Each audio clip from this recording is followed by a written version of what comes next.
લોકશાહીનો મહાપર્વ આપણી સ્થાનિક સ્વરાજની ચૂંટણી અને સૌથી વધુ આ ચૂંટણી કોઈને સ્પર્શતી હોય તો સ્થાનિક નાગરિકોને સ્પર્શતી આ ચૂંટણી છે. ત્યારે હું બધા જ આપણા જામનગર સંસદીય ક્ષેત્રના નાગરિકોને અપીલ કરું છું, આહ્વાન કરું છું, વિનંતી કરું છું કે આજના દિવસે આપ સૌ મતદાન ચોક્કસ કરો. આજે મેં મતદાન કરી અને નાગરિક તરીકેનું મારું દાયિત્વ, મારી ફરજ નિભાવી છે, ત્યારે આપ સૌ પણ આ દાયિત્વ નિભાવો એવી આપ સૌને એક અપીલ સાથે જે યાત્રા મજબૂતીથી સમગ્ર રાષ્ટ્રની આગળ વધી રહી છે એમાં સમગ્ર જામનગર સંસદીય ક્ષેત્ર, આપણી જામનગર મહાનગર હોય કે આપણી ત્રણેય નગરપાલિકાઓ હોય,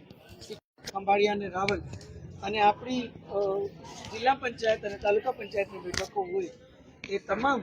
સીટોને મજબૂતીથી આ વિકાસ યાત્રા સાથે જોડો એવી હૃદયપૂર્વક